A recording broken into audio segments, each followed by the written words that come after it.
भारत एक ऐसा देश जहां पर हर कदम पर एक नई कहानी, एक नई भीड़ और एक नई पहचान देखने को मिलती है। तो दोस्तों, क्या आप सब जानते हैं कि विश्व की लगभग 17 से 18% जनसंख्या हमारे देश भारत में निवास करती है।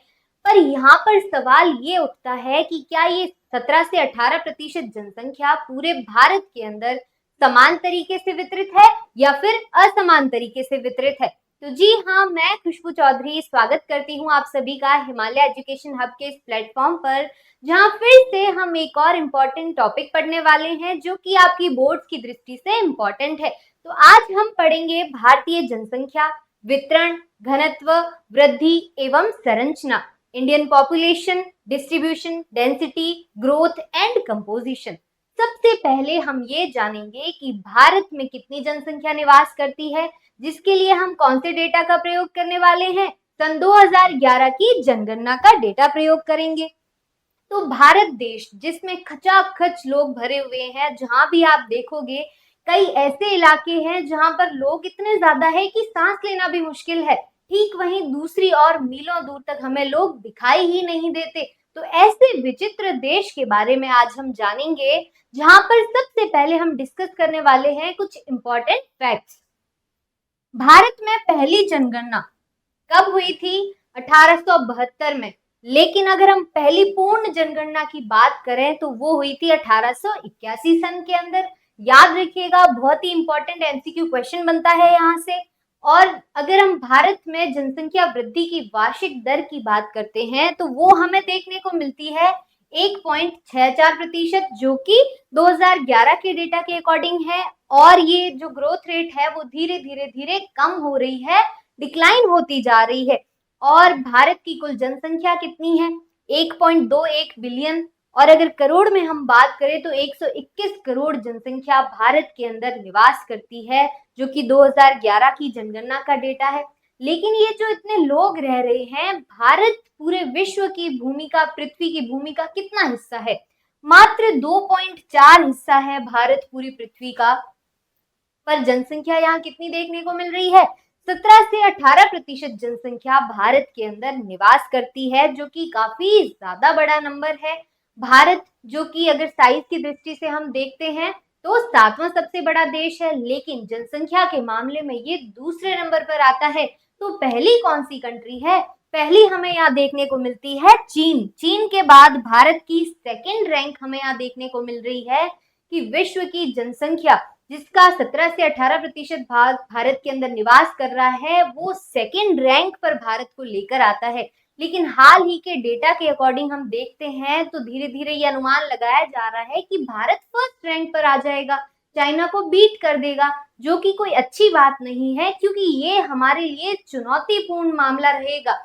कई सारी चुनौतियां आएंगी। क्यों? क्योंकि रिसोर्सेज बहुत कम है और लोग ज्यादा है। रहने के लिए जमीन भी कम पड़ेगी, रिसोर्सेज भी कम पड़ेंगे। तो यहाँ क्या होगा? सबको संसाधनों की बराबर एक्सेस नहीं मिलेगी। किसी के पास ज्यादा संसाधन होंगे तो किसी के पास होंगे ही नहीं। तो चुनौतियां आएंगी, गरीबी जैसी, बेरोजगारी जैसी। विश्व विकास की रिपोर्ट सन 2025 की, उसके अकॉर्डिंग भारत के अंदर लगभग 135 करोड़ जनसंख्या निवास करती है। तो याद रखिएगा बच्चों कि ये जो जनसंख्या है भारत की, वो धीरे धीरे बढ़ रही है। लेकिन हमने ग्रोथ रेट की बात की थी जो कि डिक्लाइन हो रही है। फिर आगे हम बात करेंगे कि राज्यों के अनुसार भारत के अंदर जनसंख्या का वितरण किस प्रकार का है। कौन से ऐसे राज्य है जिसमें बहुत ही ज्यादा जनसंख्या रहती है और कौन से ऐसे राज्य है जिनमें सबसे कम जनसंख्या रहती है। तो सबसे टॉप पे आता है उत्तर प्रदेश, जिसमें भारत की जनसंख्या का 16.51% भाग निवास करता है। 16.51। याद रखिएगा कि ये कोई छोटा डेटा नहीं है। 16.51 बहुत ही बड़ा डेटा होता है, जो कि सिर्फ एक राज्य के अंदर निवास करता है। दूसरे नंबर पर आता है महाराष्ट्र, तीसरे पर बिहार, चौथे पर वेस्ट बंगाल और पांचवे पर आंध्र प्रदेश। लेकिन अगर हम सबसे कम जनसंख्या वाले राज्यों की बात करें तो सबसे कम है सिक्किम के अंदर 0.05, फिर मिजोरम, फिर अरुणाचल प्रदेश और चौथे नंबर पर गोवा, पांचवें नंबर पर आता है नागालैंड। तो ये जो क्रम है ये भी आपको याद रखना है। फिर इस साइड हम एक मानचित्र देख सकते हैं कि ऐसे कौन से राज्य हैं जिनमें काफी ज्यादा जनसंख्या निवास करती है। तो रेड कलर का जितना डार्क शेड यहाँ यूज किया गया है, जैसे कि हम देख सकते हैं यूपी के अंदर, तो वहाँ उतनी ही ज्यादा पॉपुलेशन है, मोस्ट पॉपुलेटेड स्टेट है यूपी। फिर हम यहाँ पर देख सकते हैं कि मध्य भारत गैंगेटिक प्लेन्स जो है यहाँ पर भी काफी ज्यादा जनसंख्या का भाग निवास करता है, लेकिन जो कोस्टल प्लेन्स है वहां पे भी हमें जनसंख्या ज्यादा देखने को मिलती है। क्यों? क्योंकि वहां पर अच्छी बारिश होती है, नदियां हैं वहां पर, तो कृषि करना क्या है, आसान है, तो वहां पर लोग निवास करते हैं। लेकिन अगर हम लद्दाख हिमाचल प्रदेश की तरफ बढ़ते हैं तो यहाँ पर जनसंख्या का कम हिस्सा रहता है। जैसे कि हमने बात की थी सिक्किम, नागालैंड, यहाँ पे भी हमें काफी कम जनसंख्या देखने को मिलती है। आगे बढ़ेंगे, हम बात करेंगे पॉपुलेशन डेंसिटी की। जनसंख्या घनत्व क्या है? ये शब्द घनत्व, घनत्व का मतलब है कि भूमि की एक इकाई पर कितने लोग निवास कर रहे हैं, उसी को हम क्या बोलते हैं? डेंसिटी बोलते हैं। तो भारत के जनसंख्या घनत्व की अगर हम बात करते हैं तो सबसे पहले हम जानेंगे कि 1951 ईस्वी में ये कितना था। 1951 ईस्वी में हमें देखने को मिलता है 117 व्यक्ति प्रति वर्ग किलोमीटर रहते थे, लेकिन 2011 में ये डेटा हमें बढ़ता हुआ दिखाई दे रहा है, जो कि कहां पहुंच गया है? 382 व्यक्ति प्रति वर्ग किलोमीटर। जैसा कि हमने बात की थी, जनसंख्या निरंतर बढ़ रही है, तो जनसंख्या का जो घनत्व है वो भी बढ़ेगा। क्यों? क्योंकि भारत का जो भूमि वाला क्षेत्र है, भारत की भूमि तो नहीं बढ़ सकती, जो लैंड एरिया है वो तो नहीं बढ़ सकता, लेकिन जनसंख्या बढ़ती जा रही है तो भूमि पर प्रेशर आ रहा है, लैंड एरिया पर प्रेशर आ रहा है। फिर सबसे कम जनसंख्या घनत्व की अगर हम बात करें तो अरुणाचल प्रदेश के अंदर सबसे कम जनसंख्या है, कितनी है? 17 व्यक्ति प्रति वर्ग किलोमीटर। लेकिन दूसरी ओर अगर हम बात करें सबसे अधिक जनसंख्या घनत्व की, तो वो हमें देखने को मिलता है दिल्ली के अंदर। कितना है ये? 11,297 व्यक्ति प्रति किलोमीटर, वर्ग किलोमीटर। तो यहाँ हम देख सकते हैं कि जो अंतर है, कि सबसे कम जनसंख्या घनत्व कहाँ पर है? अरुणाचल में, और दिल्ली में सबसे ज्यादा है। तो ये अंतर बहुत ही ज्यादा है। इससे हमें समझ आता है कि कुछ एरियाज ऐसे हैं जो कि खचाखच भीड़ से भरे हुए हैं, वहीं कुछ एरियाज ऐसे हैं जहाँ पर लोग दूर दूर निवास करते हैं। फिर अगर हम राज्य की बात करें, क्योंकि राज्य ऐसा कौन सा है जिसमें सबसे ज्यादा जनसंख्या घनत्व देखने को मिल रहा है, वो है बिहार। लेकिन दिल्ली क्या है? केंद्र शासित प्रदेश है, इसीलिए राज्य में टॉप पर आता है बिहार, जहां पर 1102 व्यक्ति प्रति वर्ग किलोमीटर हमें देखने को मिलते हैं। फिर आता है पश्चिम बंगाल, तीसरे नंबर पर है उत्तर प्रदेश, जिनका जनसंख्या घनत्व है 1029 और 828 व्यक्ति प्रति वर्ग किलोमीटर। याद रखिएगा, एमसीक्यू क्वेश्चन बनते हैं यहाँ पर सबसे अच्छे कि कौन सा ऐसा राज्य है जिसमें जनसंख्या घनत्व सबसे कम है, या फिर कौन सी ऐसी जगह है जहां पर जनसंख्या घनत्व सबसे ज्यादा है भारत के अंदर। तो याद रखिएगा उसका आंसर दिल्ली होगा। लेकिन अगर वहां स्पेसिफाई किया गया है कि कौन से राज्य में है, तो वहां पर आंसर होगा बिहार। उच्च घनत्व वाले क्षेत्र कौन से हैं? गैंगेटिक प्लेन्स, जो गंगा के मैदान है वो, और तटीय मैदान, क्योंकि वो जो क्षेत्र हैं काफी ज्यादा उपजाऊ है। फिर अगर हम इस तरफ मानचित्र की ओर देखें, जहां पर हमें दिखाया गया है नंबर ऑफ पर्सन पर स्क्वायर किलोमीटर, तो कितने लोग कौन से एरिया में रह रहे हैं, कहाँ का जनसंख्या घनत्व काफी ज्यादा है, तो हम देख सकते हैं वेस्ट बंगाल, बिहार, दिल्ली, यहाँ पर जनसंख्या घनत्व क्या है? काफी ज्यादा है। लेकिन हम यहाँ उत्तर की तरफ जाएं या नॉर्थ ईस्ट में जाएं, उत्तर पूर्व की तरफ जाएं, तो यहाँ पर जनसंख्या का कम भाग निवास करता है। राजस्थान के अंदर भी, मध्य प्रदेश, छत्तीसगढ़, यहाँ पर भी काफी कम है जनसंख्या घनत्व। लेकिन फिर से अगर हम कोस्टल एरियाज की तरफ आते हैं तो यहाँ पर जनसंख्या घनत्व हमें ज्यादा देखने को मिलता है। चलिए जी, आगे बढ़ते हैं कुछ इंटरेस्टिंग फॉर्मूलाज के साथ में, कुछ ऐसे फॉर्मूला जिससे हमें अंकगणितीय घनत्व ज्ञात होता है, और दूसरे नंबर पर कायिक घनत्व, तीसरे नंबर पर हम जानेंगे कृषि घनत्व। विभिन्न प्रकार के जो घनत्व है, डेंसिटी है, उसके फॉर्मूलाज हम यहाँ जानेंगे। तो अगर नंबर 1 पर हम बात करें अंकगणितीय घनत्व की, तो वो क्या है? कुल जनसंख्या बटा कुल क्षेत्रफल। जो भारत की जनसंख्या है, जैसे हमने बात की 121 करोड़, उसके बटा कुल क्षेत्रफल से हमें ज्ञात होगा कि भारत में डेंसिटी कितनी है, जनसंख्या घनत्व कितना है, कितनी है? रिवाइज करिए जल्दी से, 382 व्यक्ति प्रति वर्ग किलोमीटर, जैसा कि हमने अभी थोड़ी देर पहले बात की थी। फिर दूसरे नंबर पर आता है कायिक घनत्व। कैसे निकालेंगे? जनसंख्या में हम शुद्ध कृषि योग्य भूमि का भाग देंगे। किसका? शुद्ध कृषि योग्य भूमि का। इससे हमें क्या ज्ञात होगा कि हर एक भूमि की लैंड की जो यूनिट है उस पर कितनी जनसंख्या का प्रेशर आ रहा है, कितनी जनसंख्या की रिस्पॉन्सिबिलिटी आ रही है। तीसरे नंबर पर है कृषि घनत्व। कैसे निकालेंगे? कृषक जनसंख्या मतलब वो सारे लोग जो कि खेती करने में इन्वॉल्व है, उसके अंदर हम भाग देंगे निवल या फिर शुद्ध कृषि योग्य भूमि का, जिससे हमें ज्ञात होगा कि कृषि करने वाले लोग कितने हैं और जो भूमि है वो कितनी है। तो कितने फार्मर्स के अंदर, कृषकों के अंदर ये भूमि किस तरीके से बटी हुई है। ये तो हो गए फॉर्मूलाज। आगे हम बात करेंगे 4 ऐसे स्टेज के जिससे हमें ज्ञात होता है कि भारत में पॉपुलेशन ग्रोथ किस प्रकार की रही। कब से बात करने वाले हैं हम? 1901 से लगा के वर्तमान तक की बात करेंगे। और ये जो चरण है, स्टेजेस है, इनको हम 4 भाग में बांट रहे हैं। स्टार्ट करेंगे हम पहले चरण से। तो पहला चरण माना जाता है 1901 से लेकर 1921 तक का। इस चरण में हमें दिखता है कि जनसंख्या जो थी वो स्थिर थी। स्थिर चरण कहते हैं इसको, जिसका कारण है अत्यंत निम्न वृद्धि दर की। जो जनसंख्या की वृद्धि थी वो काफी ज्यादा निम्न थी। अगेन इसका क्या रीजन है? क्योंकि जन्म दर काफी ज्यादा थी, जिसको कि हम क्रूड या फिर अशोधित जन्म दर बोलते हैं, जिसमें हम जेंडर को, लिंग को स्पेसिफाई नहीं करते हैं। तो ये जो उच्च जन्म दर है, यहाँ पर उच्च मृत्यु दर है, तो इसकी वजह से क्या हो रहा है कि वृद्धि बहुत कम दिखाई देती है, इसीलिए इस चरण को स्थिर चरण बोला गया है। और 1911 से लेकर 1921 में हमें ऋणात्मक वृद्धि दर देखने को मिलती है भारत के अंदर। इसका कारण क्या हुआ? स्टेज 1 का, जहां पर स्थिर जनसंख्या हमें देखने को मिल रही है, स्टेबल पॉपुलेशन देखने को मिल रही है। इसका कारण है निम्न स्वास्थ्य सेवाएं, निम्न चिकित्सा सेवाएं की जो हॉस्पिटल फैसिलिटीज थी, हेल्थ फैसिलिटीज थी, वो काफी कम थी। अधिकांश लोगों की निरक्षर था। लोग जो थे वो लिटरेट नहीं थे, पढ़ना लिखना नहीं आता था उन्हें, उन्हें नॉलेज नहीं था, तो वो काफी लैक कर रहे थे सोसाइटी में आगे बढ़ने में। अगला है भोजन या फिर आधारभूत आवश्यकताओं का अपर्याप्त वितरण। की जो भोजन था उसका वितरण अपर्याप्त था, अनइवनली डिस्ट्रीब्यूटेड था। कुछ ऐसे लोग थे जिनको भोजन मिलता ही नहीं था और कुछ लोग ऐसे हैं जिनके पास सभी संसाधन अपार है। तो जो लोग भूखमरी से ग्रस्त होते थे, मालन्यूट्रिशन से ग्रस्त होते थे, उनको भी काफी सारी समस्याओं का सामना करना पड़ता था। फिर हम आएंगे स्टेज 2 पर, जो कि कब से कब शुरू हो रहा है? 1921 से लेकर 1951 तक देखने को मिलता है। अब यहाँ वृद्धि कैसी है? स्थिर है, लेकिन स्थिर वृद्धि हो रही है, इसमें जनसंख्या स्थिर नहीं है। फर्स्ट फेज की तुलना करें हम तो यहाँ पर हमें ग्रोथ कैसी दिखाई दे रही है?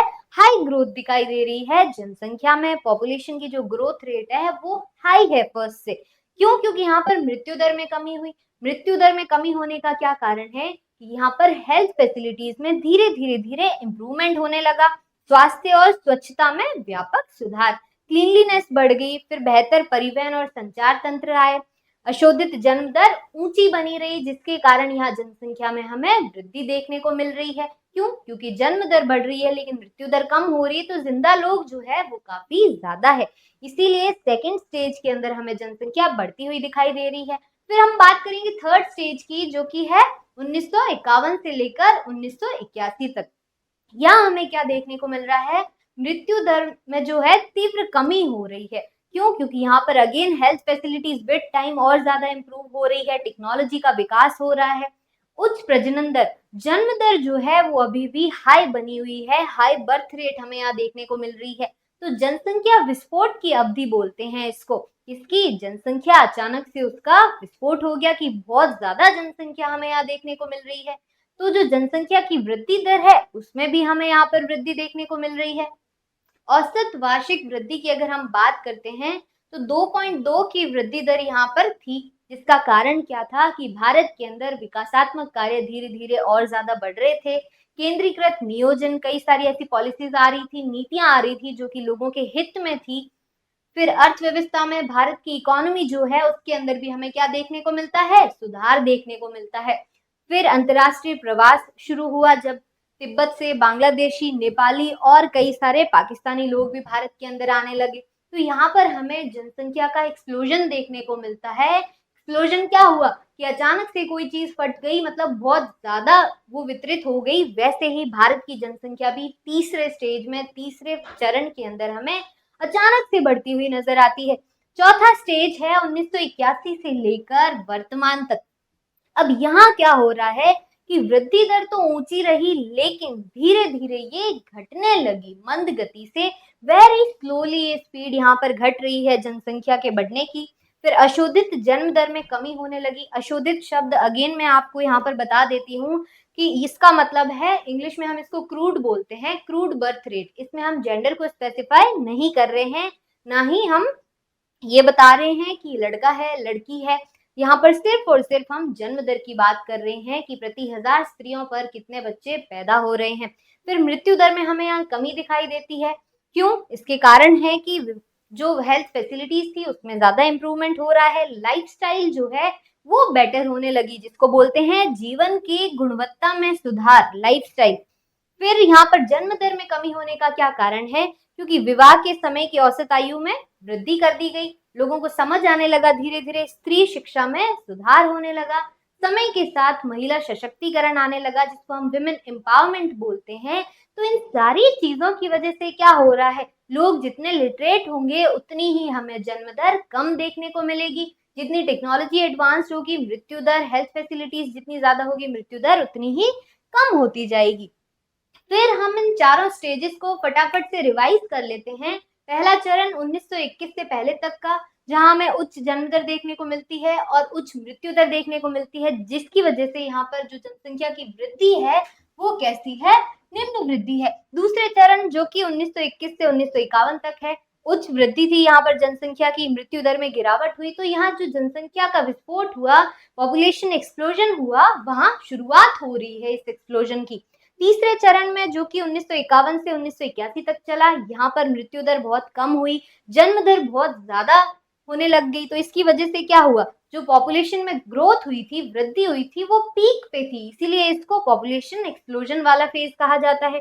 चौथा चरण है 1981 से लेकर वर्तमान तक, जहां पर हमें देखने को मिलता है कि जन्म और मृत्यु दर दोनों ही कम है। यहाँ पर वृद्धि दर में गिरावट आ रही है, क्योंकि लोग धीरे धीरे समझ रहे हैं, उनको परिवार नियोजन, जिसको हम फैमिली प्लानिंग बोलते हैं, वो नीतियां उन्होंने अपनाई, वो समझे। जैसे जैसे लोग ज्यादा लिटरेट होंगे, वैसे वैसे उन्हें इस चीज का ज्यादा ज्ञान होगा कि उन्हें कितने बच्चे पैदा करने हैं, अपनी फैमिली किस प्रकार से प्लान करनी है। तो ये सारी चीजें पॉपुलेशन ग्रोथ की गिरावट के अंदर हमें देखने को मिलती है कि क्या क्या कारण रहे जिससे भारत के अंदर ये जो पॉपुलेशन ग्रोथ है वो कम हो रही है, ग्रोथ रेट। फिर हम बात करेंगे क्षेत्रीय भिन्नताओं के बारे में कि भारत में अलग अलग क्षेत्र में कितनी जनसंख्या वितरित है। निम्न वृद्धि दर वाले क्षेत्र, ऐसे क्षेत्र जहां पर 20% से अधिक वृद्धि नहीं है, तो वो क्षेत्र है केरल, जहां पर 9.4% न्यूनतम हमें देखने को मिलती है जनसंख्या वृद्धि। और केरल जो है, सबसे ज्यादा लिटरेट लोग केरल के अंदर है, साक्षरता दर केरल की सबसे ज्यादा है। तो ये भी एक कारण है कि यहाँ पर जनसंख्या की जो वृद्धि दर है वो कम है सबसे। फिर कर्नाटका, तमिलनाडु, आंध्र प्रदेश, उड़ीसा और गोवा इसके अंदर आते हैं। फिर उच्च वृद्धि दर वाले क्षेत्रों की बात करें, ऐसे क्षेत्र जो कि 20 से 25% की वृद्धि हमें देखने को मिलती है, तो वो उत्तर पश्चिमी और उत्तर मध्य भाग में। भारत का जो उत्तर पश्चिमी क्षेत्र है, मध्य भाग है, उत्तर मध्य भाग है, वो सभी इसके अंदर आते हैं। एग्जाम्पल में अगर हम राज्यों की बात करें तो गुजरात, महाराष्ट्र, यूपी, बिहार, राजस्थान, पंजाब और हरियाणा क्या है, इसके पार्ट है, जहां पर हमें काफी ज्यादा जनसंख्या वृद्धि दर देखने को मिलती है। फिर अगर हम बात करें सन 2001 से लेकर 2011 की प्रवृत्ति का, कि जनसंख्या की बढ़ने की प्रवृत्ति किस प्रकार रही, तो अधिकांश राज्यों में वृद्धि दर क्या रही, धीमी रही। यहाँ हम मानचित्र में देखेंगे डेटा 2001 से लेकर 2011 का, जहां पर ग्रोथ ऑफ पॉपुलेशन की बात की गई है कि पॉपुलेशन की ग्रोथ कितनी हुई, कौन से राज्यों में ज्यादा रही। तो अबव 25 हम देख सकते हैं, जो डार्कर शेड्स यूज किए गए हैं, यहाँ पर अबव 25% वृद्धि रेट रही है। फिर 20 से 25, 15 से 20, 10 से 15 और लेस देन 10। तो ये वो सारे राज्य हैं जहां पर हमने देखा एग्जाम्पल में कि कौन से ऐसे राज्य है जहां उच्च वृद्धि दर बनी रही। तो ये जो मध्य भारत के जो राज्य है उनमें पॉपुलेशन की ग्रोथ ज्यादा रही, जैसे कि गुजरात हो गया, राजस्थान हो गया, महाराष्ट्र हो गया। तो यहाँ पे हमें क्या देखने को मिल रहा है कि जनसंख्या की जो वृद्धि दर है वो अभी भी हाई है, लेकिन धीरे धीरे ये गिर रही है। अब हम बात करने वाले हैं पॉपुलेशन कंपोजिशन की, जिसको कि जनसंख्या संरचना कहते हैं। और ये जो जनसंख्या संरचना है इसको हम 4 भाग में पढ़ेंगे। पहला कौन सा है? ग्रामीण और शहरी संरचना, कि गांव में कितने लोग रहते हैं, शहर में कितने लोग रहते हैं। दूसरे नंबर पर हम बात करेंगे भाषाई संरचना की। तीसरे नंबर पर धार्मिक संरचना। चौथे नंबर पर आता है कार्यशील जनसंख्या संरचना, कि कितने लोग कौन सी भाषा बोल रहे हैं, कौन कौन से धर्म के हैं और उनमें से कितने लोग कार्यशील है, कितने ऐसे हैं जो कि बेरोजगार है। और उन बेरोजगारों की कैटेगरी में बच्चे बुजुर्ग भी आते हैं, गृहिणियां आती हैं। तो सबसे पहले हम शुरू कर रहे हैं ग्रामीण और शहरी संरचना से, जिसको कि हम rural and urban population composition बोलते हैं। तो रूरल पॉपुलेशन, ग्रामीण जनसंख्या, भारत के अंदर कितनी ग्रामीण जनसंख्या निवास करती है? तो हम यहाँ देख सकते हैं कि 68.84% of India's population is rural population. Bharat की जनसंख्या का 68.84% क्या है? ग्रामीण जनसंख्या है। बाकी का बचा हुआ 31.16% शहरी जनसंख्या है, अर्बन पॉपुलेशन है। तो यहाँ हम देख सकते हैं कि भारत की लगभग जनसंख्या का जो हिस्सा है वो कहाँ रह रहा है? ग्रामीण क्षेत्रों के अंदर रह रहा है।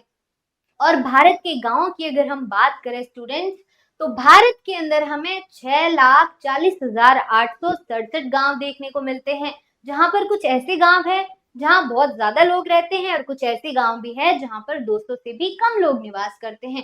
तो अधिकतम ग्रामीण जनसंख्या हमें कहाँ देखने को मिलती है? यूपी में देखने को मिलती है कि 15.5 करोड़ लोग जो कि यूपी में ग्रामीण क्षेत्रों में निवास कर रहे हैं। लेकिन वहीं अगर हम परसेंटेज की बात करें तो अधिकतम ग्रामीण जनसंख्या हिमाचल में रहती है, कि हिमाचल की 100% जो पॉपुलेशन है, 100% जनसंख्या में से कितना हिस्सा ग्रामीण जनसंख्या का है? 89.96। कितना हो गया? 90.96। तो ये जो जनसंख्या है हिमाचल की वो ज्यादा कहाँ निवास कर रही है? ग्रामीण क्षेत्रों के अंदर।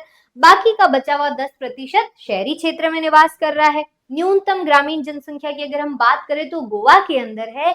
और ऐसा राज्य जिसमें न्यूनतम ग्रामीण जनसंख्या है, इसका क्या मतलब हुआ कि जो बाकी का हिस्सा है वो कहाँ रह रहा है? वो रह रहा है अर्बन एरिया में। तो गोवा में 38.49% हमें यह जनसंख्या देखने को मिल रही है जो कि ग्रामीण क्षेत्र में है, और बाकी की कहां पर है? शहरी क्षेत्र में। सेकेंड एग्जाम्पल यहाँ आ जाता है महाराष्ट्र का। फिर अगर हम बात करें छोटे गांव की, ऐसे गांव जिसमें 200 से भी कम लोग निवास करते हैं, जो कि पूर्वोत्तर भारत के अंदर है, राजस्थान में है, कच्छ में है। कच्छ कहाँ है? Run of Kutch is in Gujarat. दूसरा अगर हम बात करें बड़े गांव की जहां पर 10,000 से भी ज्यादा लोग रहते हैं, तो वो है केरला एंड महाराष्ट्र। केरल और महाराष्ट्र के अंदर बड़े गांव है जहां पर पॉपुलेशन क्या है? ज्यादा है, जनसंख्या ज्यादा है 10,000 से भी। अगला हम बात करेंगे अर्बन पॉपुलेशन की, जो कि है शहरी जनसंख्या। तो सबसे ज्यादा शहरी जनसंख्या कहाँ देखने को मिल रही है? गोवा के अंदर। क्यों? क्योंकि यहाँ पर ग्रामीण जनसंख्या सबसे कम है। तो गोवा में 62.02% शहरी जनसंख्या है। सेकेंड एग्जाम्पल महाराष्ट्र, जिसमें 45.26% जनसंख्या कहाँ रहती है? शहरी क्षेत्रों के अंदर निवास करती है। तो फटाफट से क्विक रिविजन कर लेते हैं कि अधिकतम ग्रामीण जनसंख्या यूपी के अंदर है, और अधिकतम ग्रामीण जनसंख्या अगर हम प्रतिशत में बात कर रहे हैं तो हिमाचल में है। न्यूनतम कहाँ है? गोवा के अंदर है। सेकंड एग्जांपल महाराष्ट्र है। और यही हो जाएंगे वो राज्य जिनमें अर्बन पॉपुलेशन सबसे ज्यादा है। First example is Goa and second is Maharashtra. तो ये तो बात हो गई इंडिया की ग्रामीण और अर्बन पॉपुलेशन की, शहरी पॉपुलेशन की। सेकेंड नंबर पर अगर हम बात करें भाषाई संरचना की, जिसको कि लिंग्विस्टिक कंपोजिशन भी बोलते हैं, तो ये वर्गीकरण दिया था जॉर्ज अब्राहम गियर्सन ने। इन्होंने बताया कि भारत के अंदर लगभग 179 भाषाएं बोली जाती है और 544 बोलियां बोली जाती है। तो ये नंबर देख सकते हैं कि कितनी विविधता हमें भारत के अंदर देखने को मिल रही है। चाहे हम भाषा की बात करें, चाहे हम रिलीजन की, धर्म की बात करें, तो भारत में काफी ज्यादा विविधता देखने को मिल रही है। 12 ऐसी भाषाएं हैं जो कि अनुसूचित भाषाओं के अंडर आती है। कहाँ देखने को मिलती है? ये संविधान की 8वीं अनुसूची में देखने को मिलती है कि भारत के अंदर 22 भाषाएं क्या है? अनुसूचित भाषाएं हैं। जिसमें सबसे ज्यादा बोली जाने वाली भाषा है हिंदी, और सबसे कम बोली जाने वाली है संस्कृत, बोडो और मणिपुरी। याद रखना है, भारत के अंदर सबसे ज्यादा मोस्ट स्पोकन लैंग्वेज कौन सी है? हिंदी है। यहाँ पर भी हम देख सकते हैं हिंदी बोलने वाले लोग कितने हैं, इनका परसेंटेज है 43.6%। दूसरे नंबर पर मोस्ट स्पोकन कौन सी है? बंगाली, जिसको कि 8% जनसंख्या बोलती है। तीसरे पर आता है मराठी, चौथे नंबर पर तेलुगु देखने को मिलता है, पांचवे पर तमिल, फिर गुजरात, उर्दू, कन्नड़ा और एटसेट्रा। ये सारी भाषाएं हमारे भारत के अंदर बोली जा रही है, जिसमें सबसे कम कौन सी है? संस्कृत, बोडो और मणिपुरी। आगे हम बात करेंगे कि भारत के अंदर ये जो भाषाएं हैं उनका कौन सा परिवार है, किस परिवार में कितनी भाषाएं बोलने वाले लोग हैं। तो भारत के अंदर लिंग्विस्टिक कंपोजिशन बोला जाए या फिर लिंग्विस्टिक डाइवर्सिटी ऑफ इंडिया की हम बात करते हैं तो भारत में मुख्यतः 4 भाषा परिवार है। कितने? 4। फर्स्ट कौन सा है? भारतीय यूरोपीय आर्य, जिसको कि इंडो यूरोपियन या फिर आर्यन बोलते हैं। और इसको बोलने वाले लोग कितने हैं भारत के अंदर? लगभग 73% जनसंख्या जो है वो इंडो आर्यन या फिर इंडो यूरोपियन लैंग्वेज का प्रयोग करती है। फिर दूसरे नंबर पर है द्रविडियन। ये कहाँ बोली जाती है? मुख्यतः दक्षिणी भारत के अंदर इस्तेमाल की जाती है और वो भी 20% लोगों के द्वारा। तीसरे नंबर पर आती है ऑस्ट्रिक। ये कहाँ बोली जाती है? मुख्यतः जनजातीय क्षेत्र जो है वहां पर देखने को मिलती है और वहां पर लगभग 1.38% लोग जो है वो ऑस्ट्रिक भाषा का प्रयोग करते हैं। चौथे नंबर पर आती है चीनी तिब्बती, जिसको साइनो टिबेटन भी बोलते हैं और ये भाषाएं मुख्य रूप से कहाँ बोली जाती है? हिमालय के क्षेत्रों और पूर्व भारत में बोली जाती है। और कितनी जनसंख्या का हिस्सा बोलता है इस लैंग्वेज को? 0.85% लोग चीनी तिब्बती, जिसको साइनो टिबेटन लैंग्वेज बोलते हैं, ये बोली जाती है। तो भारत के अंदर 4 मुख्य भाषा परिवार है, याद रखिएगा। और सबसे ज्यादा हिंदी बोली जाती है, जो कि किसका हिस्सा है? आर्यन लैंग्वेज का हिस्सा है। फिर हम बात करेंगे रिलीजन के बेस पे जो कंपोजिशन है इंडिया के अंदर, क्या बोलते हैं इसको? धार्मिक संरचना। तो भारत के अंदर हमें सबसे ज्यादा कौन से धर्म के लोग निवास करते हुए दिखाई देते हैं? हिंदू जो है वो भारत के अंदर सबसे ज्यादा है, याद रखिएगा। सेकंड नंबर पर कौन आता है? मुस्लिम आते हैं। थर्ड पर हमें क्रिश्चियन, जिनको ईसाई बोलते हैं। फोर्थ पर सिख आते हैं। फिफ्थ नंबर पर बुद्धिस्ट, जो बौद्ध धर्म के लोग हैं। सिक्स पर आते हैं जैन और बाकी जो है अदर रिलीजन। फिर यहाँ एक और कैटेगरी आती है रिलीजन नॉट स्टेटेड, वो है 0.24% यहाँ देखने को मिल रहा है। तो याद रखिएगा हिंदुओं का परसेंटेज भारत में कितना है? 79.8%, मुस्लिम्स का है 14.2%, ईसाइयों का 2.31%, सिख का है 1.72%। तो ये डेटा याद रखिएगा। और ये जो population of India by religion हमने डिवाइड की है, ये डेटा कहाँ से लिया है? अगेन ये डेटा लिया गया है 2011 की सेंसस से। ये पाई चार्ट भी आपको याद रखना है, आप एग्जाम में यूज कर सकते हैं, बहुत ही अच्छा इंप्रेशन पड़ेगा एग्जामिनर के ऊपर आपका।